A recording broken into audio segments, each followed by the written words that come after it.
Oh, you're a traveler. You must have so much to tell about the world outside this boring town.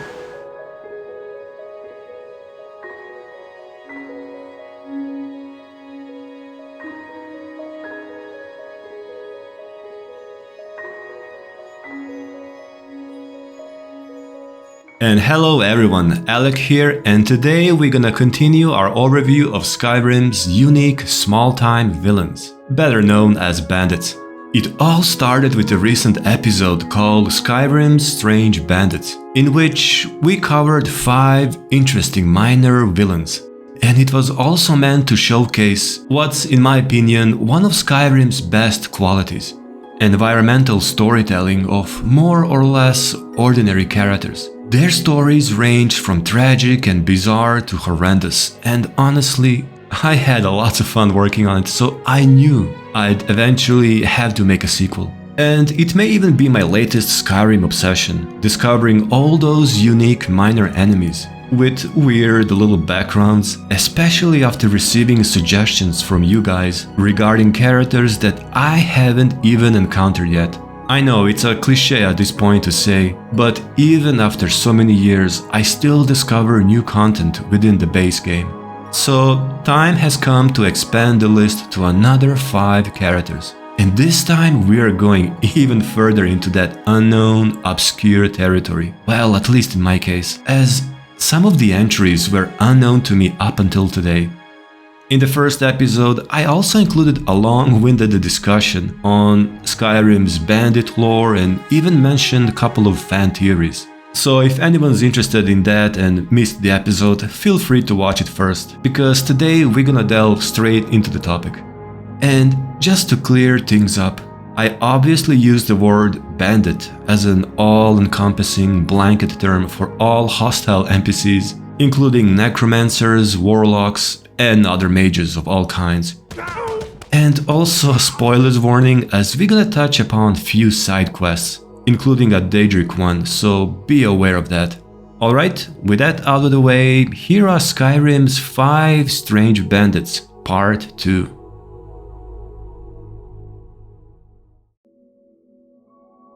I'd like to begin with a cozy but spooky haunted story. And yes, we do have a ghost featured on this list. Kinda. Remember when I said at the beginning that we're about to delve into the unknown territory filled with obscure characters? Well, that goes for most of today's entries, but perhaps not for this one, because we are talking about Wyndelius Gatharian. And who doesn't know about Wyndelius? Definitely most recognizable character today. In fact, Wyndelius was very close to being included in the first episode. And it's not that he's less interesting or something, as none of these videos are ranked in any particular order. Story of Wyndelius always stood out to me because it's just so odd. It starts creepy with the rumors of a haunted ruin, and then just rolls into the weird and unexpected. There are elements of horror, tragedy, mystery, irony, even comedy, all kinda entangled within this slightly melancholic, autumnal aesthetic of Rift and Hold. In other words, it plays out like a nice little Halloween story. It's a typical stranger comes into the town and saves the day narrative. But what makes this encounter so memorable to me isn't the supposed creepiness or anything like that, but because deep down it's really a tragic story told through a rather short quest, with a nice touch of mystery that remains unsolved. So let's head to the small milling town of Iverstead. Place doesn't have much to offer, but it looks rather cozy, although a bit desolated. It's located at the base of the colossal mountain and by the lake Geir. Locals are, as expected, not very chatty. Is it absolutely necessary for you to bother me right now? Just get out of town as fast as you can. Nothing for anyone here. It seems that Iverstead is in steady decline, as younger people tend to move to the cities, mostly to Riften, in search of better or more exciting life. But what caught my eye was this ominous-looking Nordic barrow, being so close to the town that it's basically a part of it. And that's not a very common sight, as Nords are quite superstitious. And it just so happens that this barrow is haunted. At least according to Wilhelm, local innkeeper. We might overhear a curious conversation between him and a charming bard, Linley Starsong. I think I saw it again. That ghost. It was over by the barrows. That thing's evil, Linley. I told you to keep away from there. I'm sorry. I was curious. I didn't believe the stories. I won't go over there ever again. See that you don't. I promised to keep you safe, and I'm not going to break my word. But Wilhelm will also warn us directly about the barrow. If I were you, I'd keep away from the barrow on the east side of town. It's haunted. Just to make sure that we don't go anywhere near it, but obviously this will only make us more curious. There ain't much more to tell. They're haunted, and you should stay away. Look, I've seen one of the spirits with my very own eyes. When it glared at me, I swear it burned right through my soul. And finally, after offering to help the town and investigate the barrow, Wilhelm will share one last, rather curious piece of information. About a year or two ago, some fella named Wyndelius came through. Said he was some kind of a treasure hunter. I warned him not to go in there, just like I warned you. The very next night we heard screams from the barrow, and that was it. We never saw him again. Alright, so all we know is that the barrow is haunted, and there's a missing adventurer slash treasure hunter called Wyndelius, somewhere within. Apparently no one dared visiting the barrow ever since the accident, which happened at least a year ago. Just to spice things up, I waited for the nighttime, and to my surprise, a dense fog descended over the town, and the atmosphere was just ripe for some sweet ghost hunting. Curiously enough, a single lantern is left along the path near the ruin, emanating a soft orange glow. At first it seems kinda out of place, but it could be placed by the locals or even guards, just to disperse some of the darkness near the barrow. I thought it's a nice touch. Barrow's interior is typically all in crumbles, filled with bones and mummies, and surprisingly, we will encounter a ghost of a Dunmer, strangely enough, standing behind the gate and warning us to leave. Leave this place. Leave this place. Leave. Leave. Leave. I always found this scene more comical than anything else, with the ghost's melodramatic, almost cartoony voice. And this was the moment that made me question what's exactly going on, as ghosts in Skyrim typically don't hide behind the gates and walk away. There's obviously something more going on here. So after some minor puzzle solving, we can open the gate and follow the tunnel further down. And with some efficient sneaking, we can actually find a ghost in its living quarters. You see, this ghost requires sleeping, drinking, warmth, does alchemy. In other words, he behaves just as any other living and breathing mortal. And, not surprisingly, he will attack on sight. Who dares disturb my rest?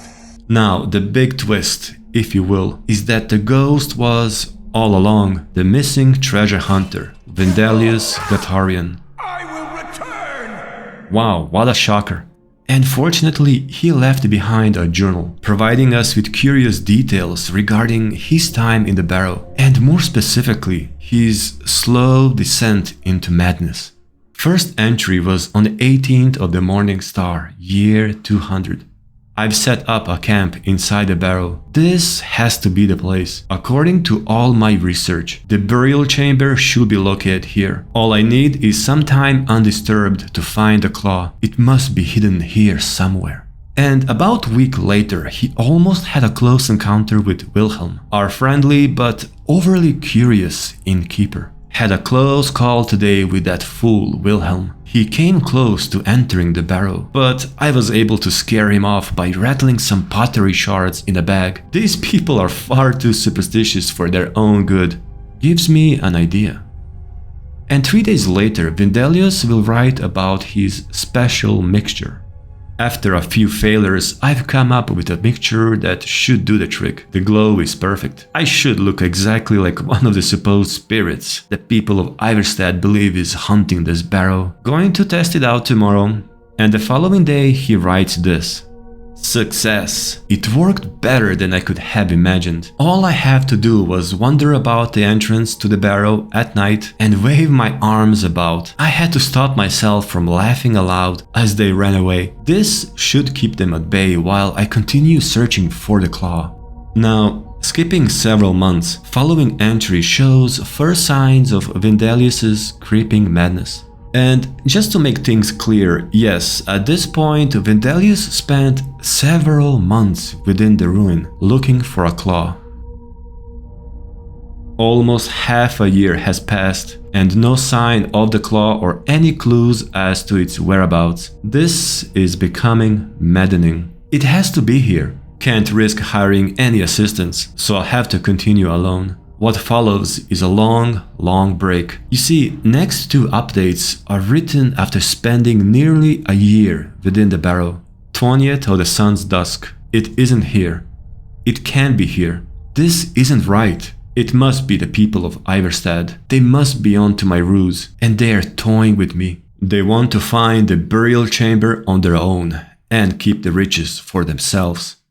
And on the 18th of the evening star, he will comment. Why? Why are they tormenting me? Why not just destroy me? Who am I? My head is becoming clouded. I can't remember anything. I have to read my journal to remember my purpose. Am I a part of this tomb? Am I meant to guard it? What's becoming of me? It's quite sad, but the last entry is dated to the First Era. At this point, Wyndelius was obviously lost and went completely insane. They shall not take my treasure. They shall all pay dearly for their crimes. Any who set foot within these walls will taste my wrath, my power. I am the guardian of Shroud Heart Barrow. All who oppose me will fall. You know, Skyrim has its fair share of tragic stories, but this one right here, the story of Wyndelius, is rarely discussed and quite underrated. What makes it so tragic, in my opinion, is the fact that it could have been prevented so easily. Wyndelius wasn't stranded within some remote location, far in the mountains and away from any help. It all happened right here in front of the entire town, in front of people who were too scared to go inside the barrow. And that's not all. You see, we can take the journal back to Wilhelm and, well, let's hear him out first. Let me see that. I can't believe this. It was all just a fabrication of this Wyndelius character. I can't believe we were so stupid. Well, least I can do is give you something for taking care of him. If you won't accept it as a payment, consider it a gift. And you're wondering what's this payment or a gift from Wilhelm? Well, the claw. Yes, the very same claw that Wyndelius spent entire year searching for in the barrow, causing him to lose his sanity and eventually his life. Wilhelm is an interesting character in his own right. I won't dwell too much on this topic right now, but I always felt something off about this guy. Not only the fact that he had a claw all this time, but after reading Wyndelius's journal, he just decided to give it to us like it's nothing. I mean, he just learned that Wyndelius searched for the same claw, went insane because he couldn't find it, and I always found Wilhelm's lack of empathy kinda disturbing. Especially because in all of his interactions with locals, he portrays himself as a caring, responsible member of the community, always ready to advise others. Yet, like I said, something just feels very off about him. But going back to our tragic hero, Wyndelius, there is still a question of what exactly happened to him. Was it simply the extended period of time spent in solitude within the barrow? My guess would be that his extreme compulsiveness, inability to stop searching for an artifact that's obviously not there, combined with the time spent in the dusty, moldy interior of ancient barrow, simply made him go insane. He couldn't let it go and paid the ultimate price for it. But was he literally all the time inside? Where did he get his food, water? And strangely enough, there is even a woodpile prepared for a still burning fireplace. Was Wyndelius able to sneak out undetected during nighttime in order to collect ingredients? Well, that would be difficult as guards patrol the area 24/7. Well, now I'm just overanalyzing, and this is still only a game. But what's perhaps most striking about this character is the ability to craft a truly unique potion to make anyone appear ghost-like. This was Wyndelius's big game after all, but we never found out how he exactly did it. While working in a pretty limited capacity, without an access to alchemy shop and such, he came up with the idea while staying in the barrow and successfully made the potion within only 3 days. I don't know much about it, but something tells me that Wyndelius could easily have a successful career in alchemy. And there's also a fact that he never really planned murdering or even hurting anyone, at least prior to going insane. He was a treasure hunter, ready to play tricks on people, including scaring them off in sort of a comedic Scooby-Doo fashion. But there was nothing inherently evil or criminal about Wyndelius. He even spoke to Wilhelm about being a treasure hunter, ready to investigate the barrow, and a criminal wouldn't reveal his plans just like that. And before we move on, I'd like to mention a couple of interesting things. There was a Dunmer called Wyndelius Gatharian in Elder Scrolls IV Oblivion. And funnily enough, he is encountered in the Shivering Isles, looting a dungeon. And like Wyndelius may also go insane or die. So there could be this mysterious underlying Sheogorath connection, in case Wyndelius and Wyndelius are related. And sharing a family name, it's very possible. Or it could be just a fun little reference by developers. However, there is another Dunmer called Gatharian, also found in Skyrim. Rite Gatharian is Thieves Guild's blacksmith, but what's characteristic about him is that he sells enchanted pieces of both armor and weapons. Any kind of relation between Wyndelius and Rite is a pure speculation, of course, but it would be interesting if Wyndelius had some ties with the guild, perhaps providing them with looted items. And with that said, it's time to move on and pay a visit to one of the most disturbing characters in Skyrim. And I don't say that lightly. In the previous episode we talked about Arondil, a high elf necromancer and a necrophile. And it's only fair to cover someone equally dark. So for that reason, meet Naris the Wicked. Yet another fine example of that high elven high culture found in the frozen wastes of Skyrim. Naris is obviously a mage, I mean what else he could be, and he has a rather peculiar hobby. When I say peculiar, I mean more like a truly messed up, psychotic kind of a thing. But before revealing it, let's talk about his current home, the ruins of Morvenskar and its residents. Because, as usual, there's a story attached to it. Morvenskar is an ancient fort located near Wilhelm. In fact, there's a really nice view of the city from here. What's strange about it, however, besides being taken over by a group of nasty elemental mages, are numerous empty wine bottles just thrown all around. In fact, once we go inside, we'll find literally hundreds of wine bottles. There's something obviously going on, and this funny dialogue between two mages working at the forge reveals some of the things going on around here.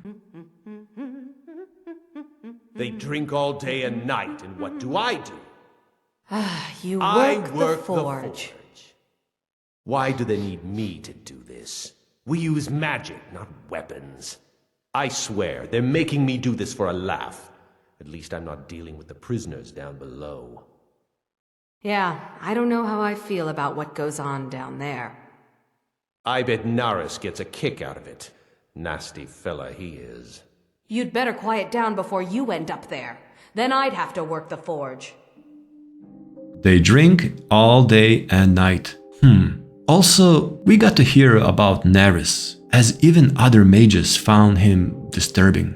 I'll say rightfully so. But what's with all the drinking? I mean, it looks like Bethesda just spammed hundreds of empty bottles all over the place. Well, you see, these are not just some regular mages with a drinking problem. Morvenskar is, in fact, and here comes the spoilers warning, a center of a Daedric worship. More specifically, these mages worship Sanguine. Remember him? Uncle Sam? The not-so-evil Daedric prince of debauchery? So, in order to fully comprehend the complexity that is Naris the Wicked, we have to include his spirituality, or a lack of, however you want to take it.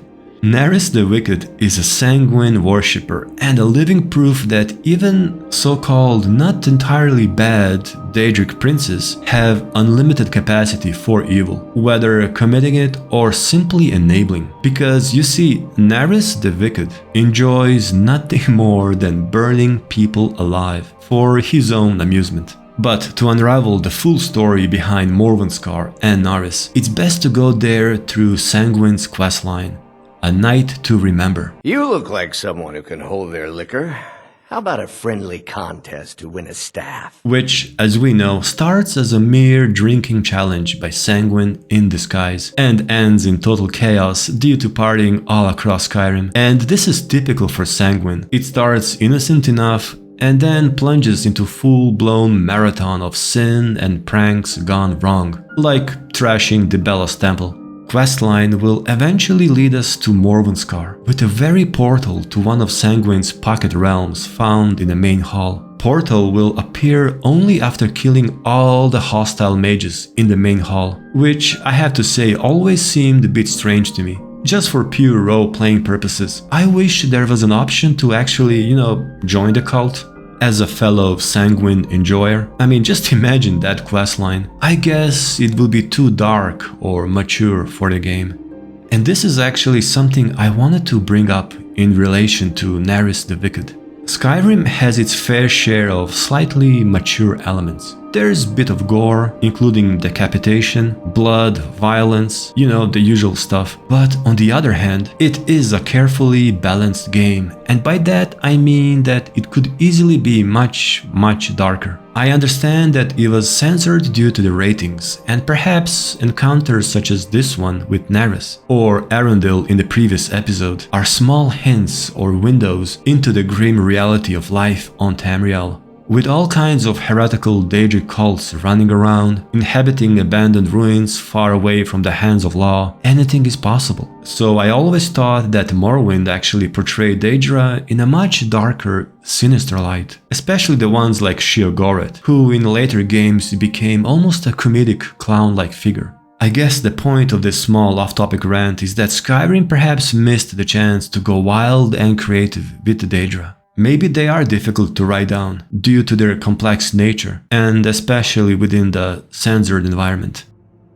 So again, Naris stands alone as a small, isolated piece of a much wider and darker image that's only implied through these small narratives and ambiental storytelling like in Morvenskar. You see, all these burned bodies of unfortunate victims had to come from somewhere, right? Well, if we look around carefully enough, we may piece together a puzzle of Morvenskar. And if I may say, it only gets more intriguing. For example, there's a room with Dibella's shrine and a number of bedrolls and even some ladder straps, obviously reserved for adult entertainment. And it's right next to the hidden Naris's fiery torture chamber. Now, why having a room dedicated to Dibella and Dibellan arts in the heart of Sanguine's cult? Obviously to spite Daedra's traditional enemy, Dibella, the divine lady of love, and corrupt her presence on Tamriel. Sanguine and Dibella specifically are enemies, and often Daedric lords embody darker, destructive aspects of divines. So for example, if Dibella is love and passion, Sanguine is lust and addiction. And Morvenskar could be a well-designed trap, luring people with promises of practicing Dibellan arts with all the wine, flowers and leather straps, only to be drugged and dragged into the torture chamber to be burned alive by Naris. There are bags of coin on blood-covered tables, and this cultist found just outside the secret room looks rather busy writing something. To me, this all suggests that there's some kind of a deal going on. Maybe she's an accountant receiving payments from unsuspecting clients.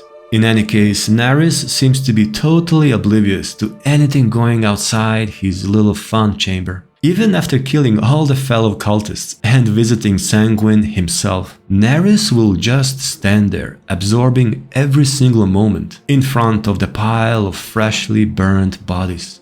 Ah, the sweet smell of burnt flesh. Nothing better, really. They die too quickly. Maybe I'll try and hold off on the paralysis next time. Give me more of a moving target. Good practice. He doesn't move, sleep, or eat, just stands there, enjoying the smell of burnt flesh. Truly a wicked, perverted mind, and if you ask me, one of the most satisfying kills in Skyrim. Damn you!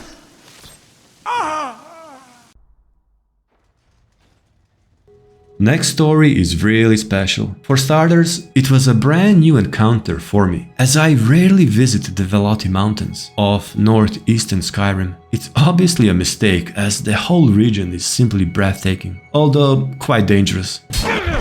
So naturally, it took me some time to find the Nordic ruin of Anselwund, but once I did, and learned the story of Lua Al-Skaven, it left a huge impression on me. So everyone who recommended me this character in the first episode, I really appreciate it. You know, I'll say it right away, this entire quest felt worthy of being a full-on DLC. Of course, with a more developed story, additional side quests and characters, but the core idea behind Lua Al-Skaven is really fascinating. And I'm just amazed that it's only a side quest, left to be discovered at the very edge of the map, kinda put out of the way. But at the risk of repeating myself, Skyrim's strongest attribute are side quests, small storylines, world building, and following story is honestly one of the best in game. You see, there's a history behind Anselwund, written down the tragic love tale of Fiori and Holgeir. The basic premise is that two lovers met on the opposite side of some ancient forgotten war. Their love united the clans, but very soon after that, a venomous snake bit Holgeir, and he was left to die.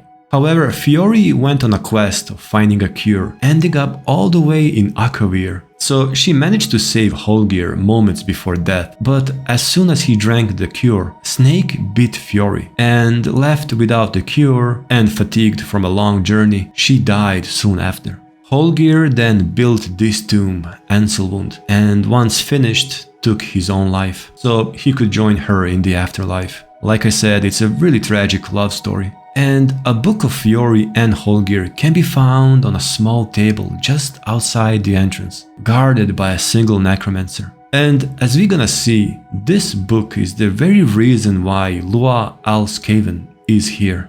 But let's start from the beginning. Anselwood is filled with both necromancers and the Draugr. It's a recently excavated site as there are numerous undead still tirelessly mining the walls. They were all raised and controlled by Lua, an obviously powerful necromancer, who will also introduce herself to the player soon after entering the tomb. I am Lua Al-Skaven. Who are you to disrupt my work? Begone, or I will add you to my army of the dead. In fact, she will do this a few more times as we progress through the tomb, and every time ground will shake and interior will darken as she communicates through a disembodied voice and raises more undead. I shall have vengeance for the death of my husband. Rise! It's a rather intimidating and rare display of power, as not many enemies out there are capable of such a thing. And the more I think about it, more extraordinary it becomes. I mean, it implies that Lua is somehow capable of tracking us down, always knowing our exact spot, as if she has this absolute control or presence within the tomb.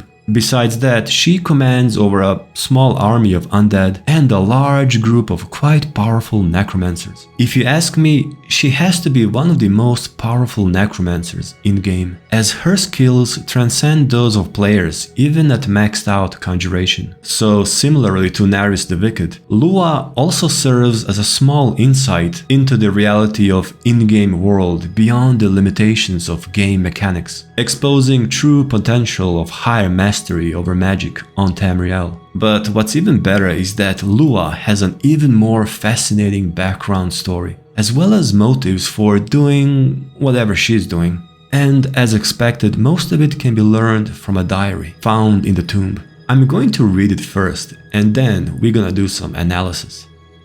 25 years I have grieved for my husband and sought revenge against the Empire for his death. I have researched the magics to return his spirit to a body. And something about the story of Fiori and Holgir has drawn me here. Holgir would make the perfect vessel to bring my Sild back to life. I have managed to raise the dead here and use them as laborers to clear the way to the main burial hall. Something about the methods used by the ancient Nords has kept them incredibly well preserved.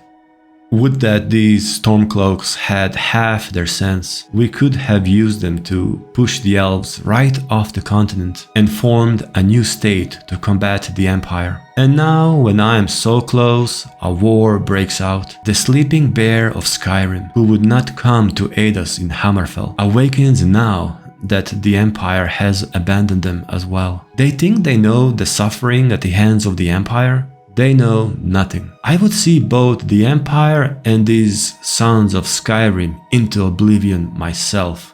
In other words, Lua's husband, also a Redguard, fought for the Empire against the Talmor during the Great War. In a separate small note, we find out that he died during the battle for the Imperial City. He died as a hero celebrated by the Empire. But it seems that Lua could not forgive the Empire the death of her husband, forcing her to study dark magic, especially the art of necromancy, in order to somehow bring her husband's soul back to her. Inspired by the Nordic love story of Fiori and Holgir, she ended up in the ruins of Ansulvand, gathered a group of necromancers and began excavating the site in order to raise Holgir from the dead and use his undead body as a vessel for her husband's soul. Wow, and shall we say, still a better love story than... yeah. But seriously, it's impressive how she succeeded reaching such mastery over necromancy in 25 years, implying that she had no prior knowledge. Redguards are a warrior culture, first and foremost. And while not literally despising magic, they do have sort of a slightly negative attitude towards it, especially necromancy, making her achievement even more impressive.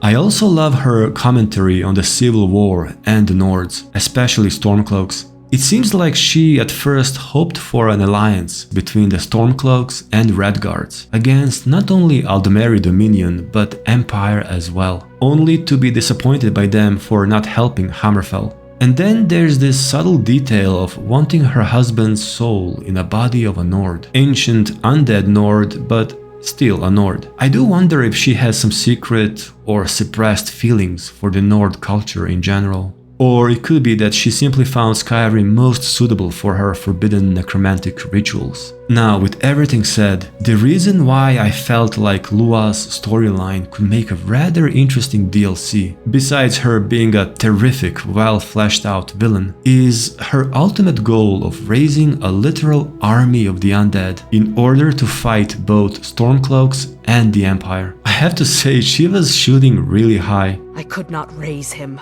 but I will raise an army to avenge his defilement. And regardless of how unrealistic it may sound, I can't help but wonder how it would make for a really fun questline, involving necromancers raising hordes of the undead and attacking towns and military camps on both sides. Not to mention that her comments offer a rather unique, neutral perspective on Skyrim's current political situation. There's so much room for extra lore and just in general, I really love her story. It's both moving and tragic, but at the same time, she is a villain, delving in some pretty dark necromancy, disturbing the peace of ancient souls, and planning a war against the entire nation of Skyrim. Upon reaching the final chamber, we will be forced to fight not only Lua Al-Skaven, but also the reanimated bodies of both Fiori and Holgir, as well as additional undead minions. They burned his body before I could raise him. It should have been returned to me. You will not stop me from killing those who wage this pointless war. It's a tough boss battle, worthy of a great, memorable villain. And it even has a rather satisfying ending, with the spirits of legendary lovers thanking us for restoring their peace. How sweet. Thank you for releasing us from her spell. Now we can rest in peace once again. Come, Fury, my love. Take this with our gratitude.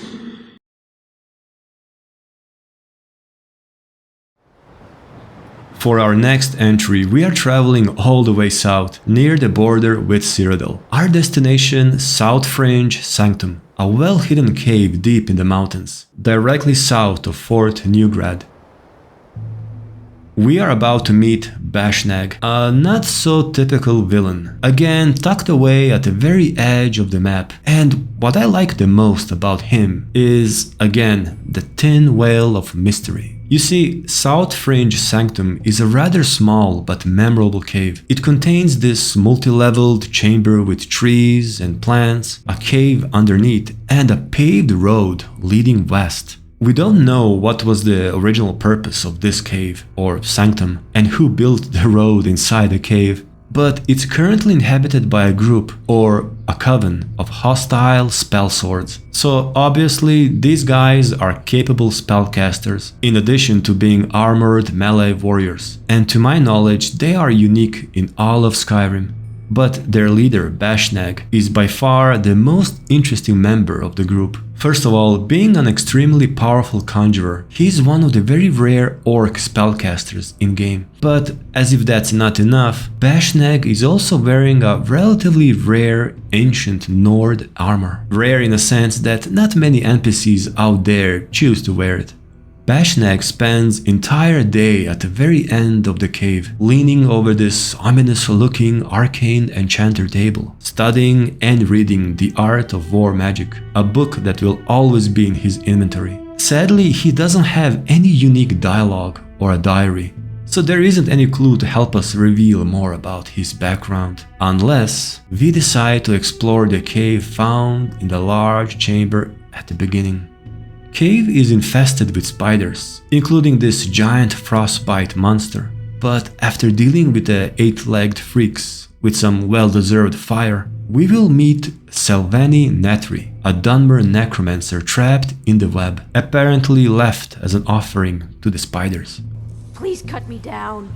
Selveni was a member of the Coven and has a rather interesting background. Please cut me down. Interesting for a small-time character that appears in the game for only a couple of minutes, and it's actually very easy to miss out, but that's Skyrim for you. Please cut me down. So let's ask Selveni what happened.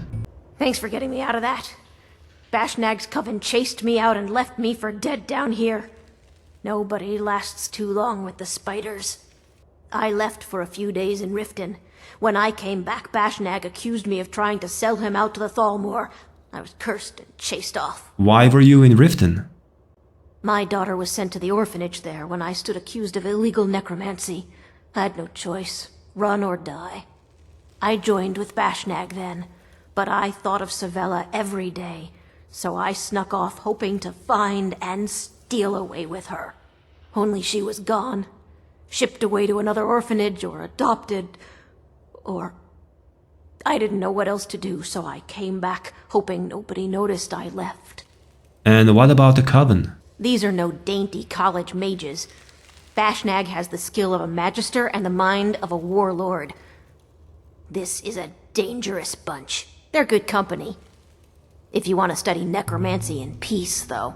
Selveni's description of Bashnag as someone with the skill of a magister and the mind of a warlord is quite telling. But I also have a feeling that Bethesda had more plans with Selveni's character, as the story about looking for her daughter throughout Skyrim is kinda interesting, also for a reason that, well, game only has human children. I do wonder if this is some cut content, as writers gave Selveni a quite emotional, personal story. I don't know, it just feels like there was supposed to be more. Instead, after clearing out the dungeon, Selveni will exit the cavern and be gone from the game. Now, in regards to Bashnag, there's also another interesting line from Sylvani. If we ask her how is she holding up, she will say the following. I'm feeling better, but Bashnag's curse won't wear off for weeks. So apparently Bashnag managed to curse her from casting any spell, and not only that, the effect will last for weeks. I could be wrong, but to me this sounds very much like a silence spell, which was in Morrowind and Oblivion, but interestingly enough doesn't appear in Skyrim. And on top of that, casting a silence spell with such a long-lasting effect was pretty much impossible in-game. Again, Bashnag, just like Lua Al-Skaven, is here to demonstrate just how powerful some of these mages can be, if we remove the limitations of game mechanics. This guy can curse not just anyone, but another most likely strong elven mage from casting a single spell for weeks. That's pretty high-level stuff. And to conclude my observation of Bashnag, I simply have to mention another detail that caught my attention. Bashnag cursed me. I can't cast a spell to save my life right now. According to Sylvani, she was cursed and expelled from the coven because Bashnag suspected that she was about to sell him off to Talmor. Now, that's a rather specific detail. Why Talmor? I really doubt that Talmor would waste time chasing random necromancers throughout Skyrim, at least not during the Civil War and with much more important things to deal with. I mean, if it's illegal necromancy, reporting him to any local authority would be sufficient. Let's say guards or Jarl. I just find it strange that he's specifically paranoid about the Talmor, which naturally made me think about other groups that are specifically targeted by them, like Talos worshippers? No, definitely not. But then there are also Blades. So could Bashnag be a secret ex-member of the Blades? Well, maybe, but probably not. It's a rather weak theory, but fun to speculate. Him being so paranoid about the Talmor, to the point of cursing a member of his own coven without a single proof, and also being a conjurer, same class as Esbern, a known Blades member, doesn't really mean anything. So I'll just leave you with that. And the final, fifth entry for today is the infamous Sild the Warlock. It's gotta be somewhere around here. Now where did I put it? I'm pretty sure that a lot of you know this guy, responsible for one of the most, let's say, entertaining encounters in the game. What makes him stand out from the most of today's entries is the lack of any subtlety or complexity. So far, we've seen characters driven by deviant religious practices, compulsive disorders, or deeply tragic personal experiences. Sild has none of that. He doesn't worship any deity, at least not openly. He has no detailed history, known motivation, a grand scheme. He simply is a raw, destructive elemental force of nature, a rebel and an ultimate sadist whose only driving force in life seems to be the pleasure of taking lives through torture, and then enslaving these tormented souls for a private army of subjugated ghosts. In a way, Sild is a mixture of Naris the Wicked and Lua Al-Skaven, combining the wickedness and the talent for commanding over the undead, but without any quasi-religious background or complex psychological motive, which makes him truly terrifying. This absolute madman chose the ruins of Randvig's Fast as his base of operations, a Nordic barrow in the northern edge of the Whiterun Hold. Location is rather impressive, remote and in the middle of this beautiful wilderness of northern tundra. There are few ghosts patrolling the exterior, and their hunting cries and begs for forgiveness as they attack us are really unnerving. I'm sorry. I don't have any choice. I'm sorry. I don't want to do this. I'm sorry. This isn't what I want. They don't want to hurt us, yet their every move is controlled by some unnatural hidden power. There's also an abandoned camp that most likely belonged to a group of unfortunate looters killed by Sild and turned into these wandering cursed apparitions.